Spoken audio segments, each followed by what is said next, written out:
Hello students, welcome to yet another episode of this Stages of Development from the paper Child in Growing Up, Adolescence Part 2. Today we will discuss what is the role of teacher in solving the problems of adolescents and how they can help to develop their physical and emotional social development in adolescence. First, I will tell you about proper physical development.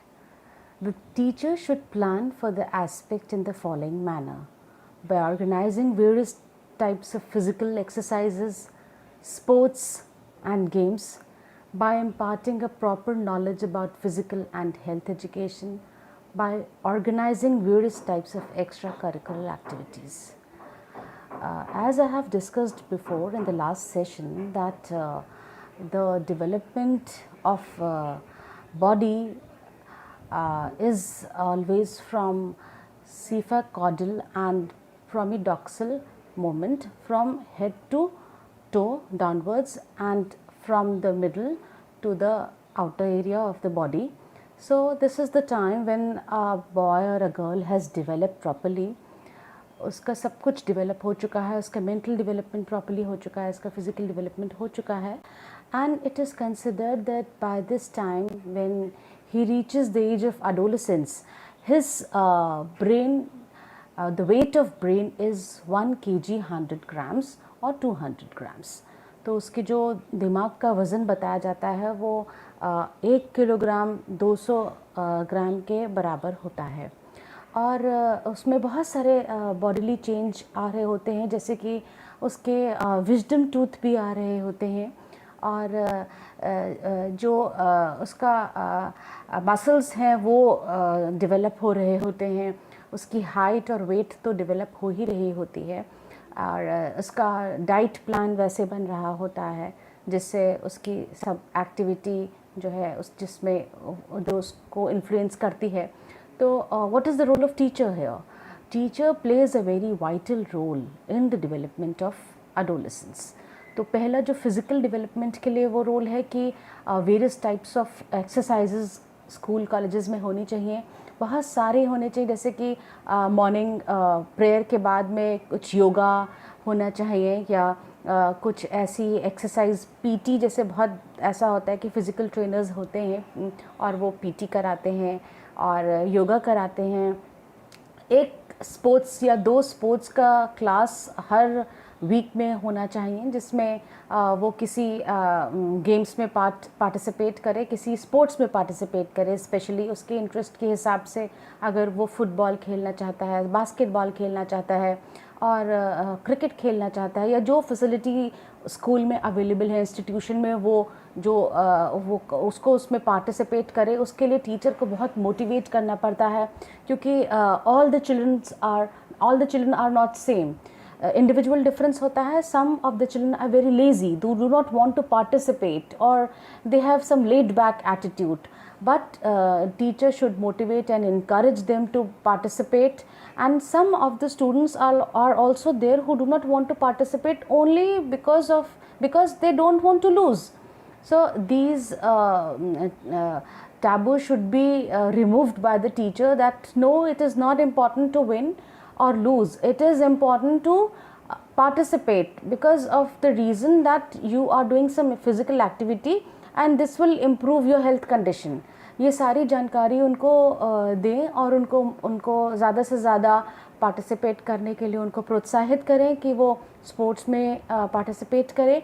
And not only in sports, जो उनके laser hours होते हैं, laser periods भी होते हैं school में, laser hours होते हैं, उसमें इंडोर गेम्स की फैसिलिटी होती है, जहाँ पे इंडोर गेम्स होते हैं, कैरम होता है और चेस है. इस तरह के सारे गेम्स वो खेलें, और because chess is a game of strategy, तो वो उसमें लर्न कर रहे हैं. कैरम में एक टीम स्पिरिट है, वो सीख रहे हैं, क्योंकि ये बहुत ज़रूरी होता है. स्पोर्ट्समैनशिप बिल्डअप होना किसी की पर्सनालिटी को इम्प्रूव करने के लिए बहुत ज़रूरी है.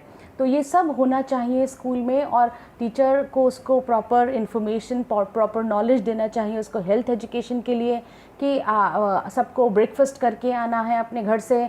और बहुत बार पेरेंट्स इस तरह की कंप्लेंट करते हैं कि बच्चा देर से उठता है और ड्रेसअप होके तुरंत स्कूल चला जाता है, he gets no time to eat breakfast, and many a time it has been observed, I myself have observed that students faint at the time of assembly. So why this happens? Because they do not take proper diet, proper breakfast they do not take at home. So that is why, because of loss of energy, they faint in the morning, in the very morning. So this should be avoided. This should be only avoided when teacher helps them, when teacher counsel them and advise them to eat proper breakfast, because morning breakfast is very important for maintaining healthy body. So they have to eat breakfast. उन्हें सुबह ज़रूर कुछ खा के आना चाहिए, और इससे उनको थोड़ी एनर्जी मिलेगी पूरा दिन काम करने के लिए, पूरा दिन पढ़ने के लिए. And by organising various types of extra curricular activities, जिससे वो इन्वॉल्व हों उस एक्टिविटीज़ में, वो खुद भी कुछ स्पोर्ट्स ऑर्गेनाइज कराएं अपने स्कूल में. वो खुद से they should also organise event in sports की, वो कुछ रेस या जो बहुत सारे जो गेम्स होते हैं वो ऑर्गेनाइज कराएं, उसके कॉम्पिटिशन्स ऑर्गेनाइज कराएं. और जो सीनियर स्टूडेंट्स हैं वो जूनियर स्टूडेंट्स को गाइड करें और उनके लिए इवेंट्स ऑर्गेनाइज कराएं. उनमें एक जो एक managerial skill and organising skill जो होती है वो भी डेवलप होगी, और दूसरी बात जो उस पर इन्वॉल्वमेंट उनका होगा उससे उनका फिज़िकल डेवलपमेंट भी होगा. So this is very important, and teacher को बहुत ही एक्टिव रोल प्ले करना पड़ता है स्टूडेंट्स के फिज़िकल डेवलपमेंट के लिए. क्योंकि अगर टीचर्स की केवल रिस्पॉन्सिबिलिटी रहे कि उन्हें केवल नॉलेज प्रोवाइड करनी है, they just have to impart knowledge और education to the children, then this is not sufficient, this is half part they are playing. They should also help student to be physically strong. Health उनकी अच्छी होनी चाहिए, वो proper होने चाहिए, तभी उनका healthy mind resides in healthy body. If the body is not healthy, the mind will not be able to work properly. Then next is proper mental development. जैसा the last slide में मैंने कहा, healthy mind resides in healthy body. When the body is healthy, the mind is definitely work in proper direction. So the mental development of the adolescent should be according to the following lines. It should be according to the ability and aptitude of the pupils. They should study both arts and science subjects. Excursion to various places may be organized. Yes, this is very true that जो भी कुछ वैसे जो भी syllabus बनता है, जो curriculum बनता है, वो इस हिसाब से भी बनता है. It is according to the age and mental aptitude of the children. वो जिस एज को बिलोंग करते हैं उसी एज को देखते हुए सारा करिकुलम फ्रेमवर्क होता है.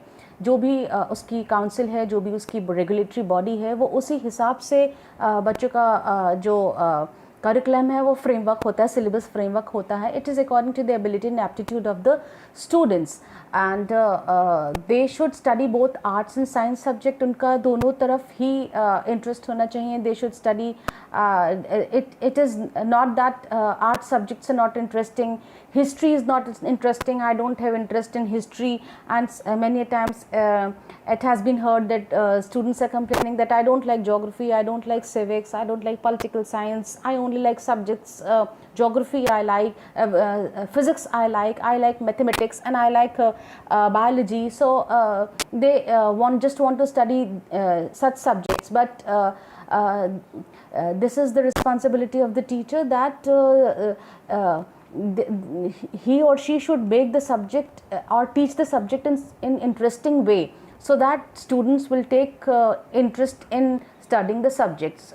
For example, the science student should have to take equal interest in studying literature or social studies subjects, and in the same hand social studies students should take interest in studying science subject. So एक समय तक तो हर एक student को सारे subjects पढ़ने होते हैं, कंपलसरी होता है क्लास 10 तक सारे सब्जेक्ट्स पढ़ना, तो वो तो उनको पढ़ना ही है. और ऐसा नहीं होना चाहिए कि वो कुछ सब्जेक्ट्स कम पढ़ें, कुछ ज़्यादा पढ़ें. ठीक है, it happens that some students find science difficult and some find arts easy, all right, but to gain adequate amount of knowledge, they should study both science and arts subjects with equal interest. And this is the teacher has to play a role here, that if he finds that students are not taking interest in any particular subject, he should take another measure or another technique, so that students will take interest, some other to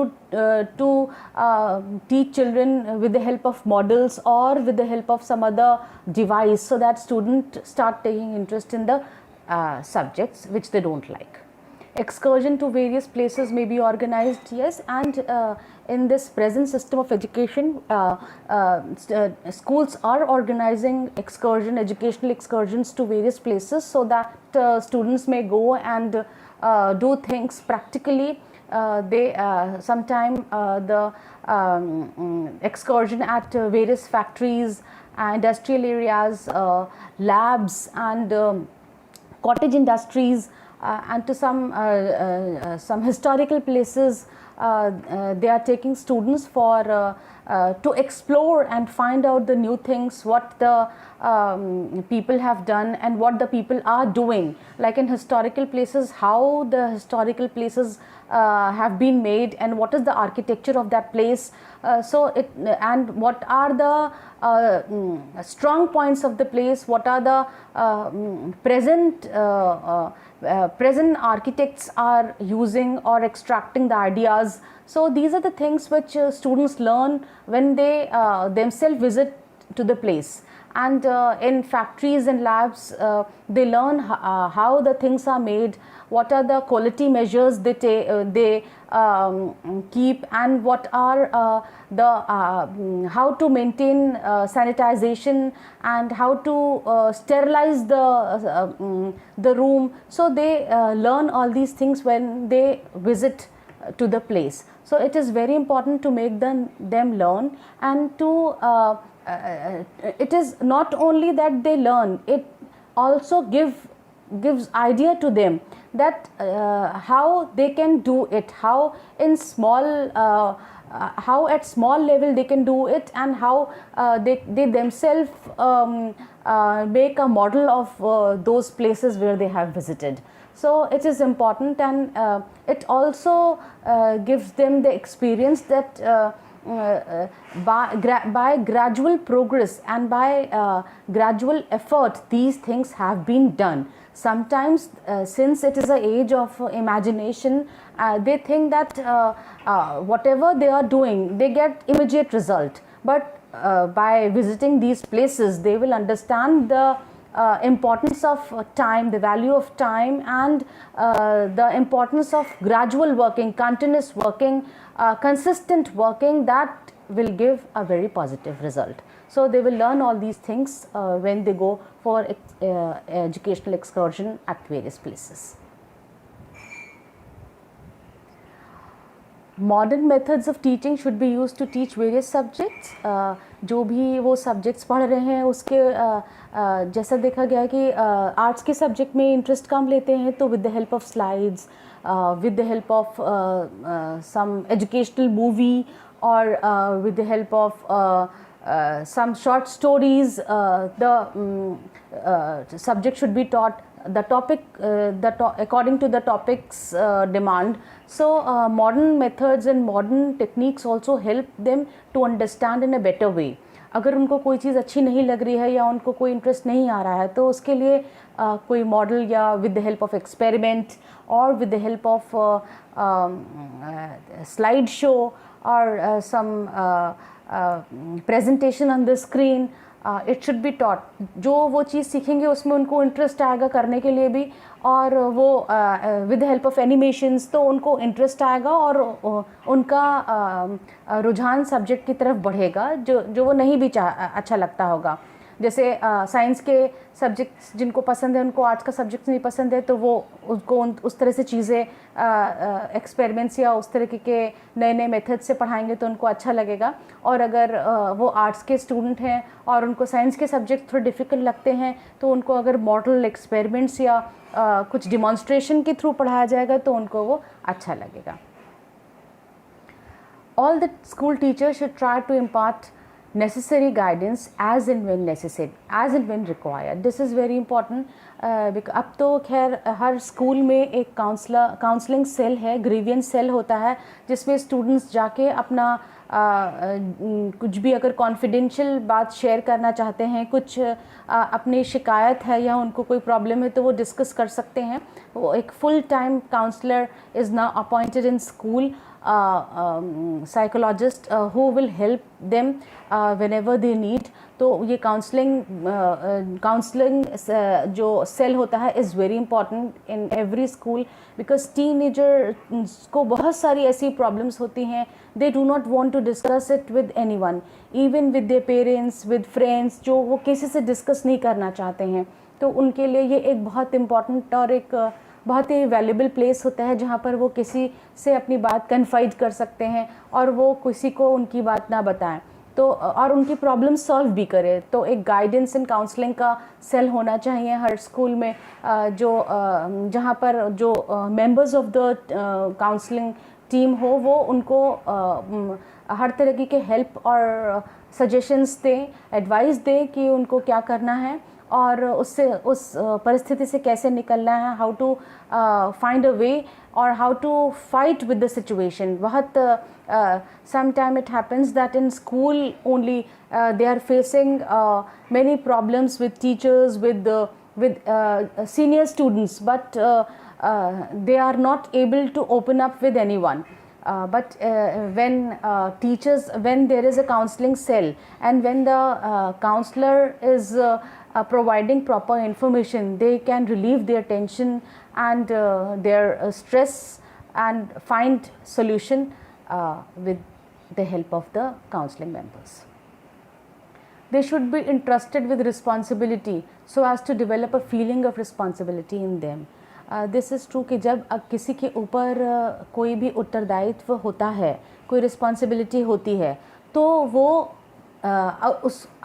उस हिसाब से अपने आप को ढाल लेते हैं और करने लगते हैं। एक बहुत ही लाइव एग्जाम्पल इस बात का है जो हम सब ने फेस किया होगा कि जब हम अपने स्टूडेंट लाइफ में थे, जो क्लास में सबसे नॉटी बच्चे होता था, जब मैम उससे परेशान हो जाती थी तो उसको मॉनिटर बना दिया जाता था। तो वो फिर वो काफ़ी रिस्पॉन्सिबल बिहेवियर रखता था क्लास में, सबको चेक करना, सबको क्लास में डिसिप्लिन मेंटेन करने के लिए कहना। तो वो एक बहुत ही it is a very focusing point कि अगर हम किसी के ऊपर रिस्पॉन्सिबिलिटी किसी चीज़ की डाल देते हैं तो वो अपने आप रिस्पॉन्सिबल बिहेवियर शो करने लगता है। तो अगर हम स्टूडेंट्स पर भी एक रिस्पॉन्सिबिलिटी किसी चीज़ की भी अगर हमने डाल दी है, जैसे उनको क्लास मॉनिटर बनाया या उन्हें स्कूल में प्रीफेक्ट बन गए ये, और उसके बाद अगर उन्हें किसी ऑर्गेनाइज़ करने के लिए किसी गेम्स या स्पोर्ट्स के लिए उनको किसी इवेंट ऑर्गेनाइज़र बना दिया गया, और तमाम इस तरह की जो छोटी रिस्पॉन्सिबिलिटी होती हैं उनकी एबिलिटी को देखते हुए अगर उन पर उनको दे दी गई है, उनको असाइन कर दी गई है, तो डेफिनेटली वो उनमें चेंज आता है। एक पहला चेंज तो इसलिए आता है कि वो अपने आप को कॉन्फिडेंट महसूस करने लगते हैं। दूसरा चेंज ये आता है कि वो ये सोचते हैं कि लोग उन पर विश्वास कर रहे हैं, टीचर्स उन पर विश्वास कर रही हैं कि वो बेटर कर सकते हैं, बेटर परफॉर्म कर सकते हैं देन अदर चिल्ड्रन।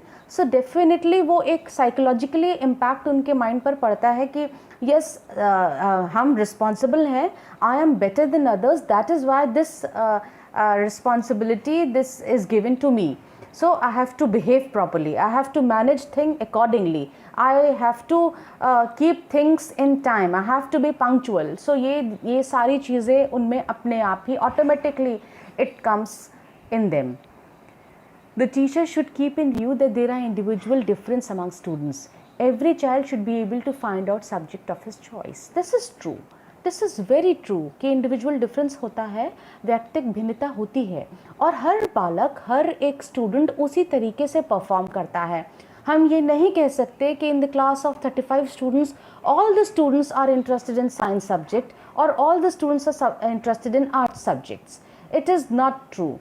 हर एक बच्चे का एक अपना इंटरेस्ट एरिया होता है और एक इंडिविजुअल डिफरेंस होता है, वो उसी हिसाब से चलता है. 35 स्टूडेंट्स में अबाउट अगर 20% students are good in studies, 20% students are good in sports, 10% of students जो है वो साइंस को अच्छा करते हैं और बाकी जो है वो आर्ट्स को अच्छा परफॉर्म करते हैं, आर्ट्स में अच्छा परफॉर्म करते हैं.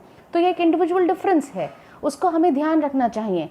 हर एक बच्चे को हम एक ही तराजू में नहीं तौल सकते कि वो सब एक ही तरीके से करेंगे. अगर हमने क्लास में कभी भी टीचर को क्लास में एक ही तरीके की रिस्पॉन्सिबिलिटी नहीं देनी चाहिए, उसको ग्रुप में बांटना चाहिए according to ability and interest of the students. Some of the student will organise science exhibition and some of the students will organise the exhibition of handicrafts. Some of the students will be in the disciplinary team.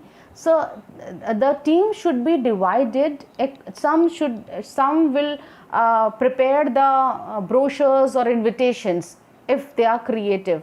So the team should be divided according to their ability and according to their potential and interest area. वो सब एक teacher को अपने students में पहचानना चाहिए. उनको she should और he should perceive that what is the interest area of the students and what are the potentials. So accordingly he should divide the students in group and assign responsibility to them. Subjects की choice के लिए भी उनको किसी भी तरह का pressure नहीं डालना चाहिए कि science is a very good subject and you have better opportunity if you study science. So this is very biased opinion of a teacher. The teacher should advise students according to their area of interest and potential.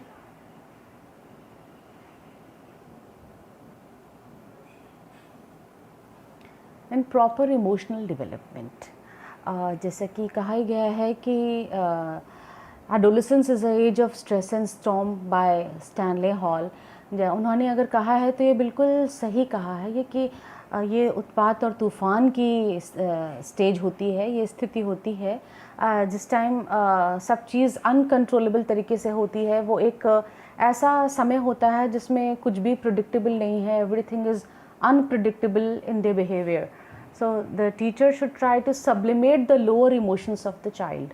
अगर वो देख रही हैं कि जो उसके emotions हैं वो अगर वो ओवरटली सेंसिटिव है किसी चीज़ के लिए, बहुत ज़्यादा वो बहुत संवेदनशील है अगर, तो उन चीज़ों को उनको देखना चाहिए और उसी हिसाब से उनको एडवाइस देनी चाहिए. जैसे कि वो बहुत जल्दी अगर एग्रेशन में आ जाता है और वो गुस्सा होता है तो उसको उस हिसाब से डील करना चाहिए और उसको पैसिफाई करना चाहिए, उसको एडवाइस एंड काउंसिल करना चाहिए कि no he should not do this, he should not lose temper. और किस तरीके से जब उसको बहुत गुस्सा आए, क्रोध में हो, तो किस तरह से उसको अपने आप को कंट्रोल करना है. जो छोटी छोटी बातें होती हैं हमको सिखाया जाता है कि अगर आप बहुत ज़्यादा आपको गुस्सा आ रहा हो, क्रोध आ रहा हो, तो आप उल्टी गिनती गिनना शुरू कर दीजिए, डिसेंडिंग ऑर्डर में गिनना शुरू कर दीजिए, 10, 9, 8, 7 इस तरह से गिनना शुरू कर दीजिए. तो हमारा माइंड डाइवर्ट हो जाता है और जो हमारा वो जो एक हाइटेंड इमोशन का टाइम होता है वो थोड़ा कम हो जाता है. तो इस तरीके की एडवाइस उनको देनी चाहिए, उनको पैसिफाई करना चाहिए और उनको हेल्प करना चाहिए कि वो किस तरीके से अपने इस इमोशन से ओवरकम कर सकते हैं. A healthy emotional atmosphere should be maintained in the school. तो ये तो दिस इज़ वेरी इम्पॉर्टेंट कि अगर एटमॉस्फेयर हेल्दी है, अगर सब कुछ प्रॉपर मेंटेन किया जा रहा है, तो ऐसा नहीं हो सकता कि सब एकदम से किसी तरीके से बर्स्ट ऑफ फीलिंग हो जाए. तो this is also very important role where teacher puts his her effort कि जब अपने पहली बात तो अपने स्टूडेंट्स के साथ में एक तरह का अच्छा रैपो होना चाहिए कि जब भी स्टूडेंट्स चाहें तो वो अपनी बात टीचर से शेयर कर सकें, और अगर उनको क्लास में भी अपने फ्रेंड्स के साथ या अपने क्लासमेट्स के साथ, स्कूल मेट्स में किसी के साथ अगर कोई प्रॉब्लम है तो वो अपनी प्रॉब्लम बताएं और टीचर उसको बहुत ही अनबाइस तरीके से इम्पार्शियल होकर उसको सॉल्व करे, और तभी ये एक हेल्दी एटमॉस्फेयर, इमोशनल एटमॉस्फेयर जो है वो मेंटेन हो सकता है। अगर टीचर में पार्शियल बिहेवियर है और वो ये देखते हुए भी कि one student is affected because of the other student और वो उसको कुछ भी नहीं कह रही हैं या कर रही हैं, तो इससे बहुत अनहेल्दी एटमॉस्फेयर होगा। और अगर किसी स्टूडेंट्स को ये बात पता चल जाती है कि पार्शियलिटी हो रही है किसी स्टेज पर और टीचर उसका साथ नहीं दे रही है, तो वो एक नेगेटिव इमोशन उसके अंदर डेवलप होने लगता है और वो बहुत एग्रेसिव और फ्रस्ट्रेट महसूस करने लगता है, और उस एक टाइम में फिर वो कहीं ना कहीं निकलेगा और it will not only hurt other person but it will hurt himself also. जो भी वो कुछ कर रहा है उससे केवल दूसरों को वो नुकसान नहीं बल्कि खुद को भी नुकसान पहुंचाएगा। तो एक हेल्दी एटमॉस्फेयर मेंटेन होना स्कूल में बहुत इम्पॉर्टेंट है। The teacher should try to avoid frustration among adolescents. तो उनसे जब बीच बीच में बात की जाए, उनसे जब उनकी प्रॉब्लम सॉल्व की जाए और उनसे उनके घर के बारे में भी डिस्कस किया जाए, उनके हर चीज़ के बारे में, और टाइम टू टाइम एक जो वर्कशीट होती है वो भी भरवाई जाए जिसमें तमाम तरह के क्वेश्चनर्स हों उनकी हेल्थ से रिलेटेड, उनके इमोशंस से रिलेटेड, उनके सोशल लाइफ से रिलेटेड। अगर इस तरह के क्वेश्चनर के फॉर्म में उनसे वो फिलअप कराया जाए उनके लेजर्स आवर में और टीचर उस पर डिस्कस करे, तो वो एक शायद एक बहुत अच्छा तरीका होगा उससे डील करने का और उनकी बात को समझने का एक बहुत अच्छा तरीका होगा। ये अगर ये थोड़ा सा अगर एफर्ट टीचर की तरफ से होगा तो इमोशनल डेवलपमेंट ज़रूर अच्छा होगा, क्योंकि there are negative emotions also and positive emotions also. अगर पॉजिटिव है तब तो it's on the better side, but if the emotions are negative developing in adolescence, then it will lead to many other negative qualities, aggression, frustration, और अगर उनको properly check ना किया जाए तो शायद वो सुसाइडल टेंडेंसी डेवलप हो जाती है या दूसरों से किसी तरह का रिवेंजफुल टेंडेंसी डेवलप हो जाती है। बहुत सारी नेगेटिव चीज़ें एटीट्यूड डेवलप हो जाता है बच्चों में और उसको फिर ठीक करना बहुत मुश्किल हो जाता है। एक तरीके की जुवेनाइल डेलिक्वेंट कहाँ से होता है? यहीं से तो शुरुआत होती है कि उनको कोई गाइड करने वाला नहीं होता है, उनको कोई समझाने वाला नहीं होता है कि what is correct and what is not correct, what is not acceptable by the society. अगर उनको इस तरीके की नॉलेज दी जाए तो they will definitely it will bring some change in their personality, and this will definitely change their emotional hurdles. Then proper social development, he should have knowledge about social relation and he should know the art of group living.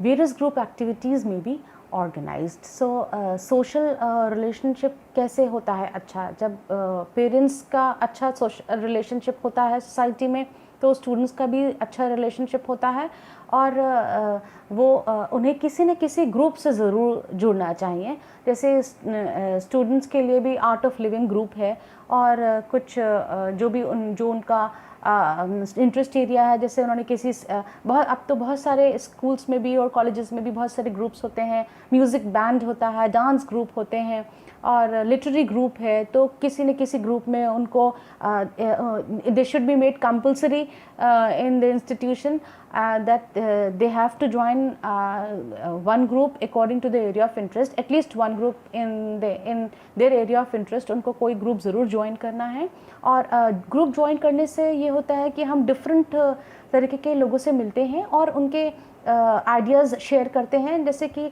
मैं हर बार अपने lecture में ये बात ज़रूर coat करती हूँ कि स्वामी विवेकानंद जी ने ये एक बात कही थी कि अगर आपके पास एक सिक्का है और दूसरे के पास भी एक सिक्का है और अगर वो दोनों एक एक सिक्का एक्सचेंज करते हैं तो उनके दोनों के पास एक ही एक सिक्का रहेगा। लेकिन अगर दोनों के पास एक एक आइडिया है और वो एक एक आइडिया एक्सचेंज कर लेते हैं तो दोनों के पास दो दो आइडिया हो जाते हैं, हर एक के पास दो आइडिया हो जाते हैं। तो सेम थिंग इज़ हियर, अगर वो ग्रुप ज्वाइन करते हैं तो they will meet various people, different ideas के लोगों से मिलते हैं और उनके पास कई तरीके के टैलेंट होते हैं और वो जब एक दूसरे से वो चीज़ शेयर करते हैं तो बहुत कुछ बढ़िया निकल के आता है। वो जो शेयरिंग ऑफ आइडियाज़, अगर एक एक आइडिया शेयर हुआ तो बहुत सारे आइडियाज़ हो जाते हैं। So for proper social development it is very important. फिर हम उसमें इन्वॉल्व होते हैं, उसमें आगे काम करने लगते हैं। It is not only important for the adolescents to join some group, but it is important for the adults also to join some group in order to relieve their tension, their stress of life and their past failures. It is a very rejuvenating activity. जब आप कहीं mix up हो रहे हैं और कुछ नया करने की कोशिश कर रहे हैं तो इससे आप में एक नयापन आता है और आप लाइफ को बहुत पॉजिटिव तरीके से देखने लगते हैं। Proper social development, I continue with this. Our right and rational attitude towards democracy should be developed in the school atmosphere, and this would enable the child to develop his own philosophy of life. हमेशा बहुत ये एक अब देखा गया है, लेकिन अब स्कूल्स बहुत डिसिप्लिन हो गए हैं, हर चीज़ का बड़ा एक तरीके का वो रखा गया है, बहुत एक क्राइटेरिया, एक पैरामीटर्स बने हुए हैं। तो एक डेमोक्रेटिक फीलिंग होनी चाहिए, एक डेमोक्रेटिक एटमॉस्फेयर होना चाहिए जिसमें कि सब लोग अपनी बात कह सकें और अपनी जो भी परेशानी है अपनी वो बता सकें और टीचर भी उसको प्रॉपर्ली सॉल्व कर पाए। ऐसा नहीं है कि किसी इतना ऑटोक्रेटिक एटमॉस्फेयर है कि कोई कुछ अपनी बात कह नहीं सकता है, वो अपनी बात कह सके। एक ओपन एटमॉस्फेयर होना चाहिए और अगर हम ओपन एटमॉस्फेयर और अच्छा एनवायरनमेंट देंगे तो सोशल डेवलपमेंट बहुत अच्छा होगा उनका। और अगर सोशल डेवलपमेंट अच्छा है तो इमोशनल डेवलपमेंट अच्छा होगा। ये दोनों चीज़ एक दूसरे से रिलेटेड हैं। और इमोशनल डेवलपमेंट हैम्पर कब होता है? जब हम सोसाइटी से अलग हो जाते हैं, when we start living a life in isolation, तभी हमारा जो है वो सब चीज़ हैम्पर हो जाती है, ग्रोथ हैम्पर होती है। But if the social atmosphere in school is good, the development will be good. Kothari commission में भी इस बात को बहुत एम्फसाइज़ किया है कि instruction of moral and spiritual values should be imparted in school and rational knowledge of various religion to the adolescents। जो भी एक ऐसी चीज़ स्टूडेंट्स को स्पिरिचुअल और मॉरल एजुकेशन स्कूल में दी जानी चाहिए कि वो उनके आगे भविष्य के लिए बहुत लाभकारी हो, बेनिफिट उनको प्रोवाइड करे। और उनको जो रिलीजियस एजुकेशन दिलाई जा रही है वो भी अनबाइज्ड होकर दिलाई जाए, किसी एक रिलीजन का बल्कि उसमें उनको ऊपर ना फोकस करते हुए, बल्कि हर रिलीजन की जो एक अच्छाई है वो बताई जाए। Because every religion teaches for humanity. उसी को देखते हुए हर रिलीजन की जो अच्छी बातें हैं वो स्टूडेंट्स को बताए जाएं और उससे उन बातों से ही उनको प्रेरित किया जाए। उनका जो विकास है, सोशल डेवलपमेंट अगर हम अच्छा करना चाहते हैं, अगर हम उनका सामाजिक विकास अच्छा करना चाहते हैं तो हमें उनको किसी धर्म के बंधन में नहीं बांधना है, बल्कि उनको हर एक धर्म की अच्छी बात बतानी है। उनको ये बताना है कि कोई धर्म हमें कट्टरता नहीं सिखाता, ऑर्थोडॉक्स नहीं है, कंजर्वेशन नहीं है, बल्कि हर धर्म ह्यूमैनिटी की तरफ, इंसानियत की तरफ प्रेरित करता है काम करने के लिए, और हमें वही चीज़ सीखनी है अपने जीवन में। एक और जो बहुत इम्पॉर्टेंट पॉइंट है कि क्रिएटिव डेवलपमेंट कैसे होना चाहिए। The teacher should motivate the child to be creative in whichever area of interest the child wants to pursue. It may be music, dance, craft, art or videography, and the teacher should also develop leadership quality in the children by organizing debate, extempore, elocutions, etc. जितना भी हम अपने आप को creative करते हैं, जितना हम अपने आप को एंगेज करते हैं एक्टिविटी में, अपनी एनर्जी को चैनलाइज करते हैं, उतना अच्छा डेवलपमेंट हमारा मेंटल और फिजिकल होता है। This is true. और specially in the age of adolescence, अगर उनको हम विद स्टडीज़ अगर हम उनको क्रिएटिव फील्ड की तरफ मोटिवेट करेंगे, इनकरेज करेंगे कुछ करने के लिए जिसमें उनको इंटरेस्ट है, तो वो उनकी पर्सनालिटी को एनहांस करेगा, उनकी हर एक चीज़ जो है वो बेटर होगी।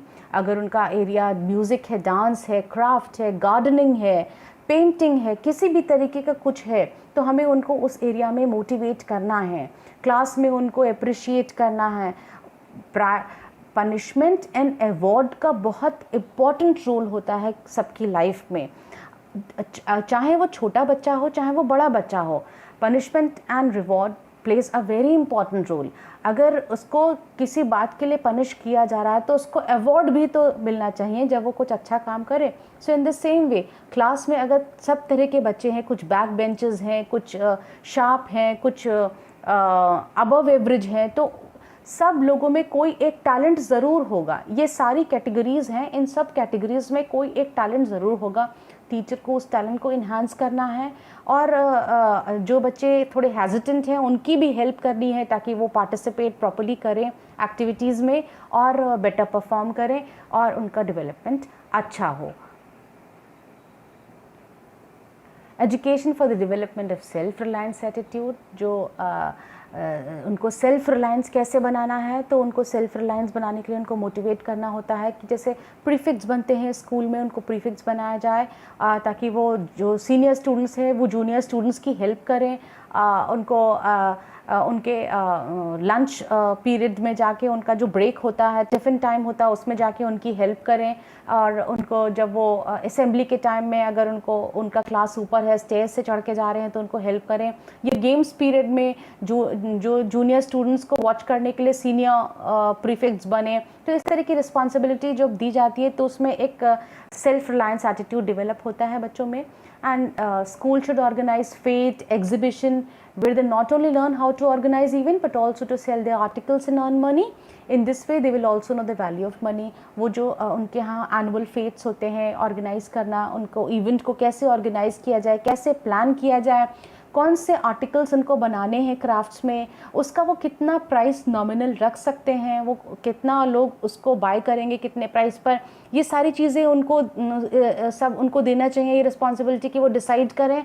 उनका डिसीजन होना चाहिए कि आप क्या क्राफ्ट का मटेरियल बनाएंगे और उस क्राफ्ट के मटेरियल को आप एग्जीबिशन में कितना प्राइस उसका टैग लगाएंगे जो आपका आराम से वो चीज़ सेल आउट कर सकें। कैसे इवेंट को मैनेज करेंगे, कैसे उसमें कितने लोग उसमें किस किस चीज़ में इन्वॉल्व होंगे, कुछ कितने लोग डेकोरेशन में इन्वॉल्व होंगे, कितने लोग जो है वो काउंटर पे होंगे जो उसका अकाउंट्स देखेंगे, कितने लोग उसके चीज़ों को उसको एग्जिबिट करेंगे। तो ये सारी चीज़ें अगर उनको करवाई जाएं तो उनमें एक सेल्फ रिलायंस का एटीट्यूड डेवलप होता है और उनको वैल्यू ऑफ मनी पता चलता है कि उन्होंने कुछ अर्न किया। तो इस तरह के छोटे छोटे इवेंट्स ज़रूर होने चाहिए स्कूल्स में जिससे उनका और ज़्यादा डेवलपमेंट हो। So I think today I have discussed many types of development and the role of teacher in enhancing the development of adolescents.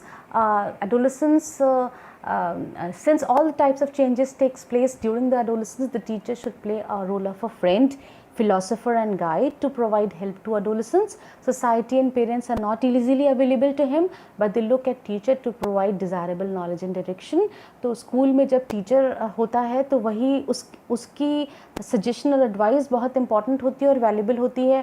हम एक आइडल वर्शिप करने लगते हैं, अगर हम किसी टीचर को मानते हैं तो वो हीरो वर्शिप की तरह हम उनको देखने लगते हैं, उनको एडमायर करने लगते हैं, अप्रिशिएट करने लगते हैं और हम सब चीज़ जैसा कि वो कहते हैं और हमें समझाते हैं हमें वो अच्छे से समझ में आती है।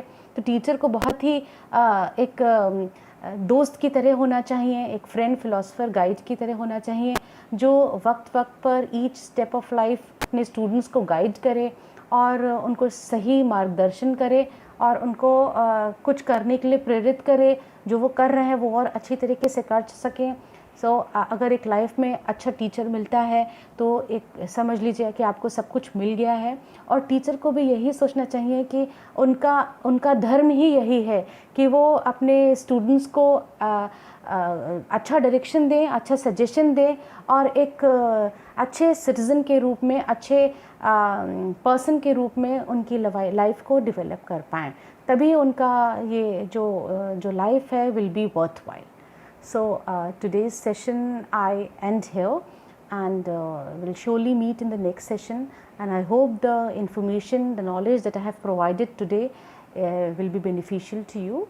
So thank you and best of luck for the day.